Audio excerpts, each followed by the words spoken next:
Welcome to the Alpine Church of Spiritual Living this morning. I am Rev.Gay Beauregard, and I welcome you all, whether you're in the room or listening or watching on the YouTube channel that will be up in another day or so. And knowing that if you are getting any sort of benefit whatsoever out of these messages, that we would appreciate you going onto our website, alpinechurchofspiritualliving.org, and pushing the donate button and give us the recognition of your financial support in that manner.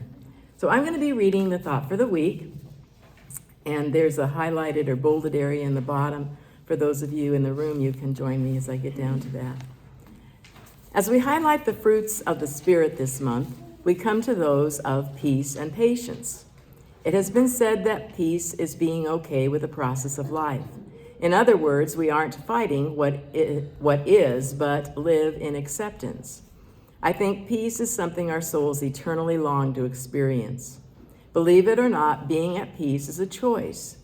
In every moment, we get to choose our response and reaction to life's events. If a disturbing situation arises, we can look at it to determine if there is something we can do to change it, and if there is, then do it. However, if there is nothing we can personally do, then accept it for what it is and move on.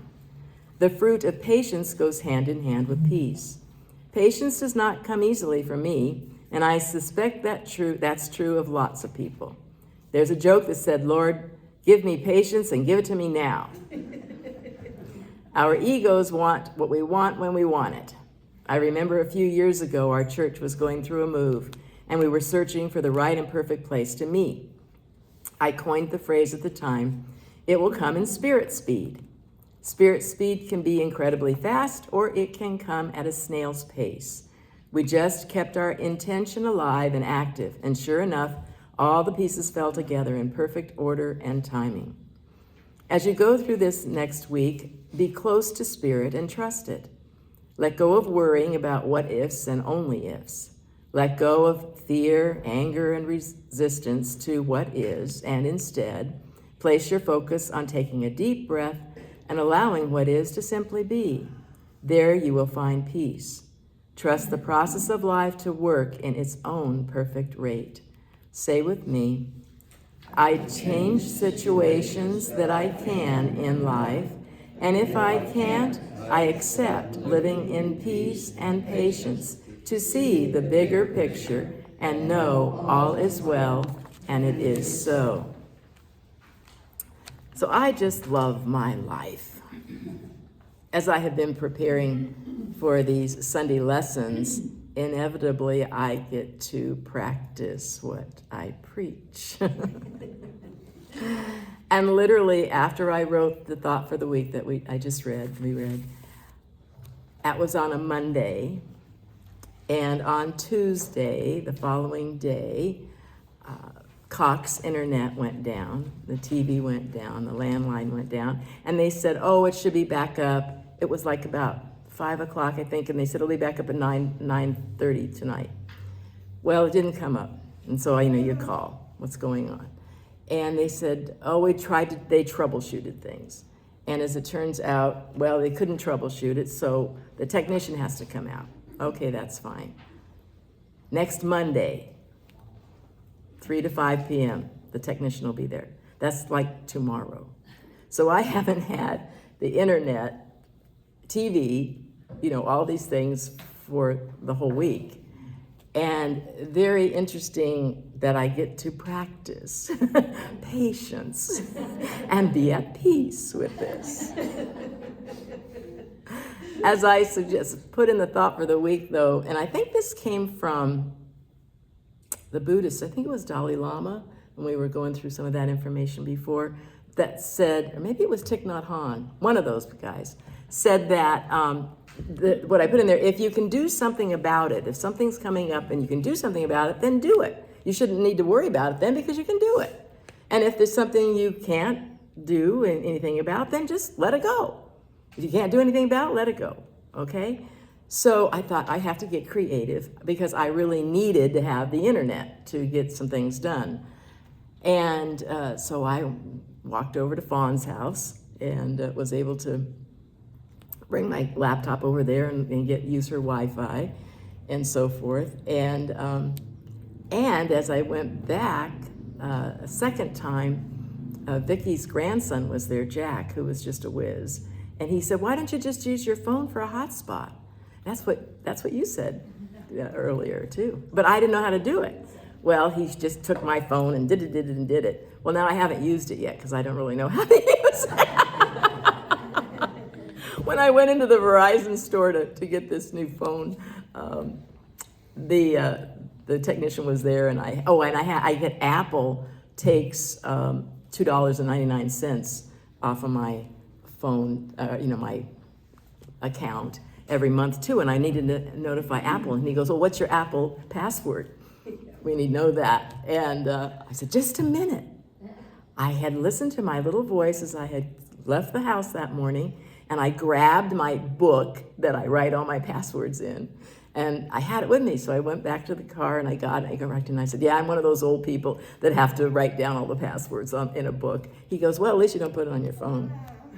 So anyway, got that done. But the interesting part about it is that I literally had to practice being patient, letting go, letting it be what it is.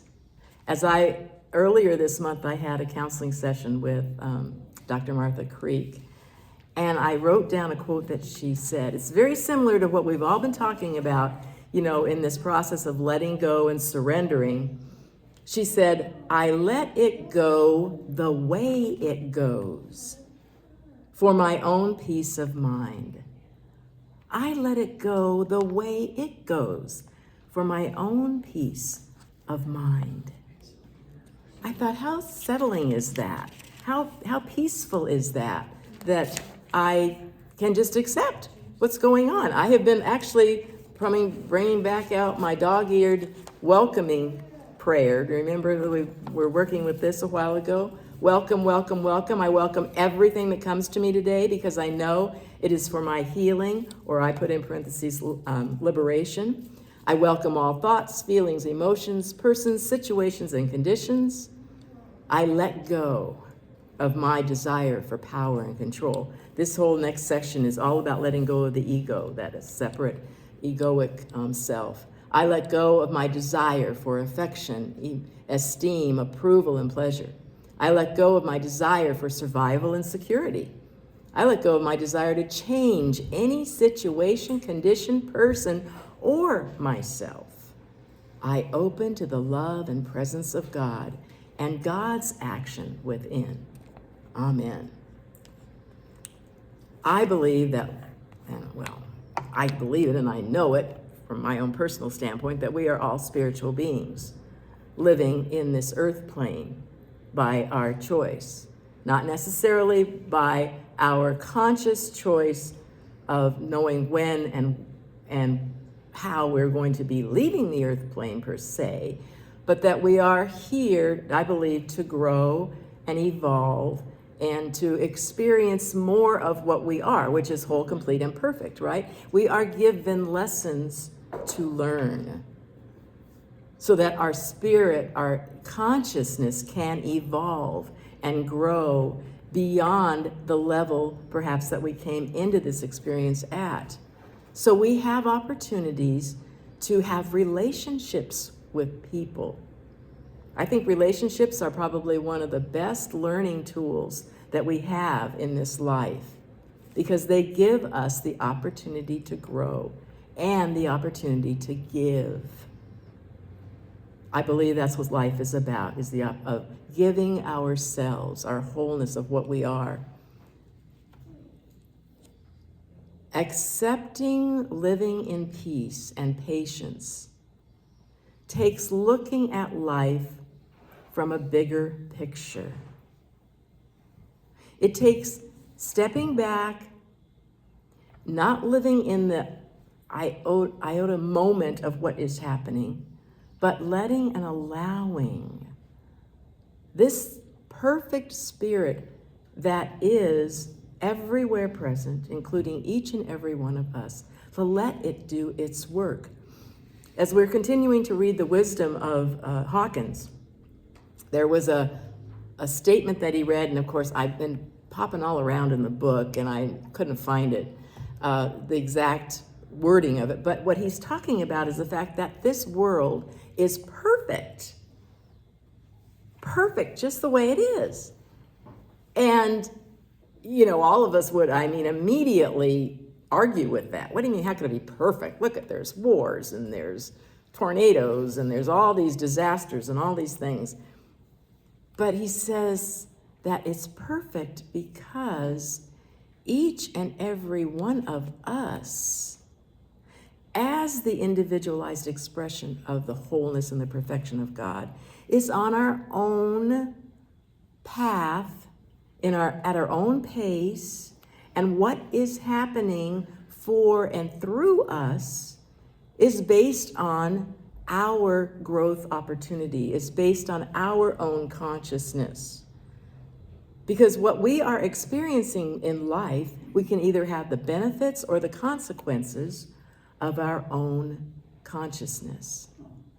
It's nothing to be judgmental or shameful about or anything like that, but we are all innocent. We are all just trying to do our best that we can, coming from the level of consciousness that we have attained or achieved or experienced. So we let go of the judgment, of the shame, of whatever, that I should have known better. How could I have lost my debit card and my Costco card at the same time? We recognize, that's an opportunity for me to respond in a way that makes sense, in a way that can provide my growth, that I can learn from. I'm going to make sure that when I put it in the pocket, it's in the pocket. I've been reading Richard Rohr, and one of the things I wanted to point out before I say that, though, is that remember to take away judgment, not just of yourself, but of others. Because you can't assess. I love it. I think Richard Rohr actually said this, is I don't know. To have the response, somebody does something that's cuckoo, you just say, I don't know.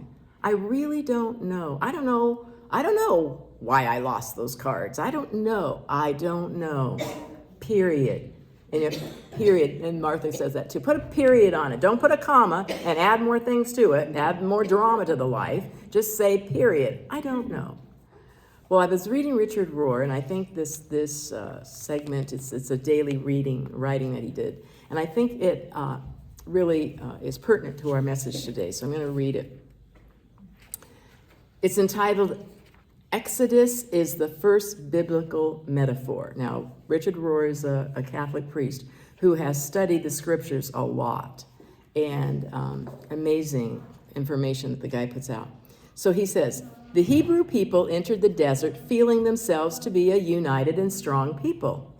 You'd think that perhaps they would have experienced greater strength as they continued, but not so. They experienced fragmentation and weariness. They experienced divisions among the people. You remember, I'm sure you remember the story of Exodus, hopefully.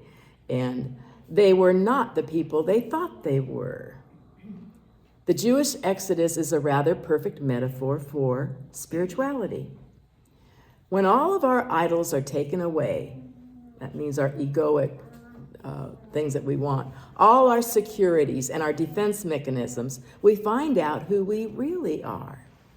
We're so little, so poor, so empty, and a shock to ourselves. But the biblical God takes away our shame, and we are eventually able to present ourselves in an honest and humble form. Then we find out who we really are and who God is for us. And it is a more than enough. That is how enslaved people became God's people, Israel. I thought that was pretty rich and takes a while to sink in, that that's an example of what we, all of us, their humanness, humankind does, is we think we're great. We think we got it handled. We know what we're doing. And there comes a point when we want to succumb.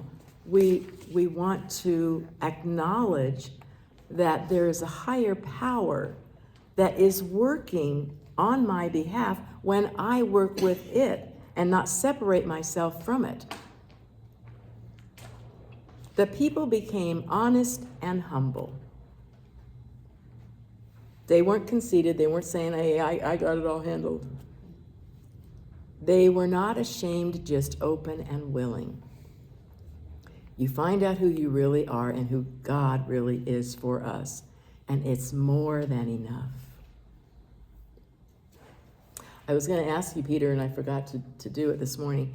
I've got a song from Bethany, and it's called "It Is Enough," and I love the song. No, don't even go there. I can do it. No.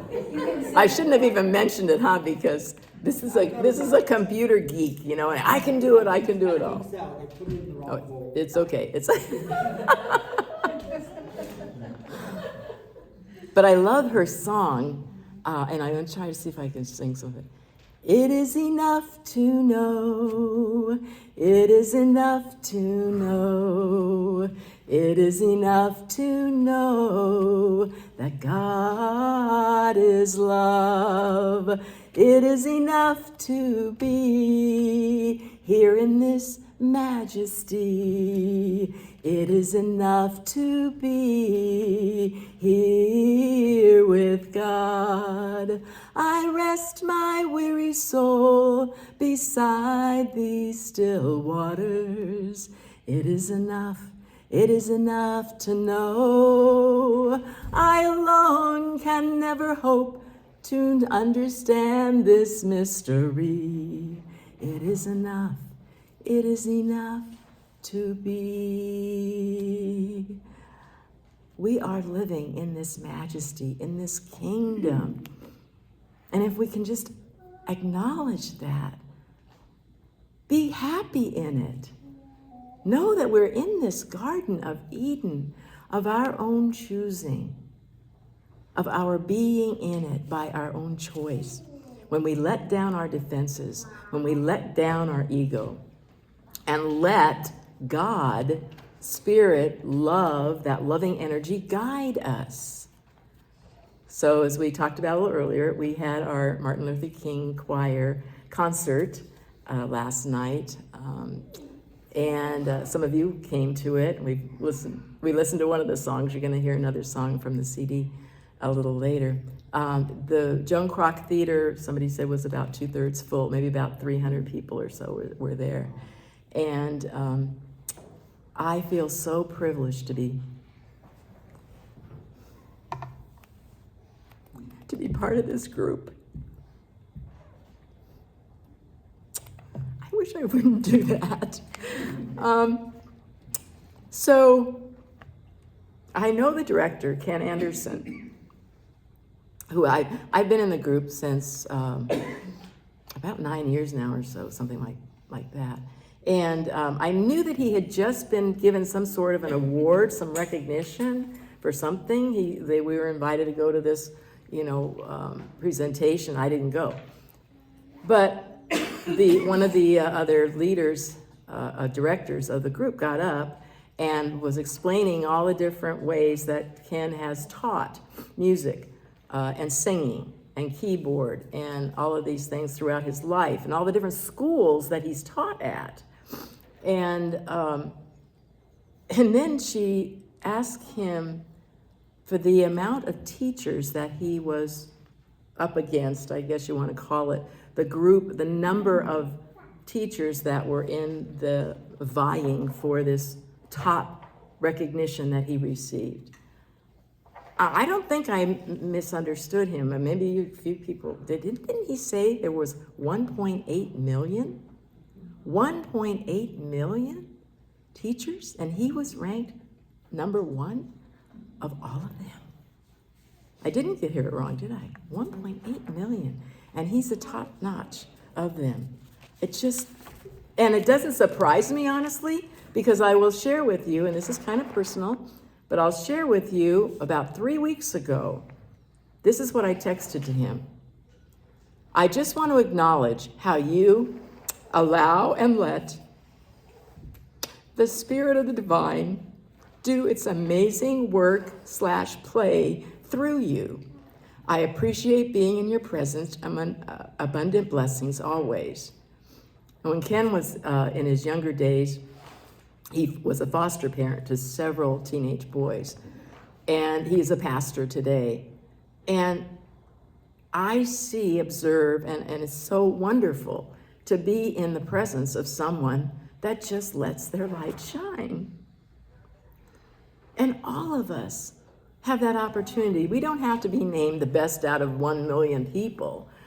We just need to be the best of what we are, to let our individual light shine so that we can experience and taste that sweet fruit of the Spirit that is always available to us. So as we practice that this week, we have the peace and the patience of the fruits of Spirit working through our lives. When we recognize that Spirit is working at Spirit speed, and it's going to be okay. So we let it go the way it goes for our own peace of mind. Take a deep breath. We let it go the way it goes for our own peace of mind. And it is so. Namaste.